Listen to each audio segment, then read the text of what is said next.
மக்களே, நீங்க ஒரு ஃபேக்டரியில ஒரு ஆஃபீஸ்ல வேலை பார்க்குற எம்ப்ளாயின்னு இமேஜின் பண்ணுங்க. உங்க ஷிஃப்ட் 9 டூ 6. ஆனா கம்பெனி சொல்லும், "இன்னைக்கு கொஞ்சம் எக்ஸ்ட்ரா வேலை பண்ணணும், அர்ஜென்ட்" அப்படின்னு.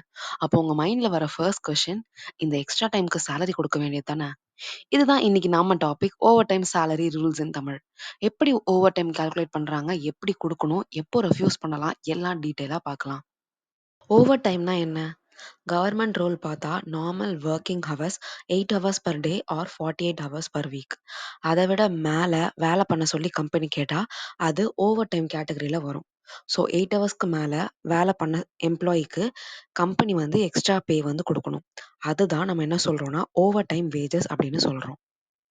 இப்படி ஓவர் டைம் பண்ண சேலரி எப்படி கால்குலேட் பண்றாங்கன்னு பார்க்கலாம்.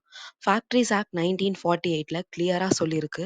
Any worker working more than 9 hours a day or 48 hours a week shall be paid at twice the ordinary rate of wages அப்படின்னு. சிம்பிளா சொல்லணும்னா ஓவர் டைம் பே அப்படிங்கிறது என்ன சொல்லுவாங்கன்னா இரட்டை சம்பளம், அதாவது டபுள் பே அப்படின்னு சொல்லுவாங்க. எக்ஸாம்பிளுக்கு ஒரு எம்ப்ளாயியோட நார்மல் பெர் ஹார் வேஜ் வந்து 100 ருபீஸ் அப்படின்னா overtime pay per hour வந்து ருபீஸ் 200. இது லால கம்பல்சரி ரூலா இருக்குது. கம்பெனி கொடுக்க வேண்டியதா இருக்குது. காம்பன்சேட்டரி லீவ் கொடுக்குறோம் அப்படின்னு சொல்லி தள்ளி விடுற மாதிரி பண்ணா அது லீகல் இல்லை, அன்லெஸ் ரிட்டன் கன்சென்ட் இருக்க வரைக்கும். இப்போ உங்க ஓவர் டைம் ஹவர்ஸ் எப்படி கால்குலேட் பண்றாங்கன்னு பார்க்கலாம். நார்மல் ஒர்க்கிங் ஹவர்ஸ் பார்த்தீங்கன்னா 8 ஹவர்ஸ். உங்க டோட்டல் ஒர்க்கிங் டைம் 10 ஹவர்ஸ் அப்படின்னா 10 மைனஸ் 8, அப்போ 2 ஹவர்ஸ் அப்படிங்கிறது உங்களோட ஓவர் டைமா இருக்கும்.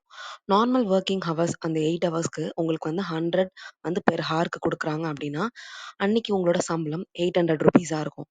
ஓவர் டைம் நீங்க 2 ஹவர்ஸ் பார்த்ததுக்கு 200 பெர் ஹார் அப்படின்னு பார்த்தீங்கன்னா 400 ருபீஸ் வந்து உங்களோட பேவா இருக்கும். ஸோ இது ரெண்டுத்தையும் நம்ம கால்குலேட் பண்ணும்போது 1200 ருபீஸ், அந்த 10 ஹவர்ஸ்க்கு உங்களுக்கு 1200 ருபீஸ் அன்னைக்கு அவங்க வந்து பே பண்ற மாதிரி இருக்கும். உங்க சேலரி வந்து 800, அதுக்கு மேல வந்து 2 ஹவர்ஸ் நீங்க எக்ஸ்ட்ரா ஒர்க் பண்ணதுக்கு 400 வந்து எக்ஸ்ட்ரா ஆட் ஆகி உங்களுக்கு வந்து சேலரியா வரும். கம்பெனி வந்து ஓவர் டைம் பே வந்து எப்போ கொடுப்பாங்கன்னா நெக்ஸ்ட் சேலரி சைக்கிள்ல வந்து இன்க்ளூட் பண்ணி உங்களுக்கு வந்து பே கொடுப்பாங்க.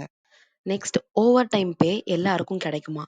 இல்ல மக்களே, இது only for employees covered under factories act 1948, shops and establishment act அந்தந்த ஸ்டேட் வைஸ் பொறுத்து.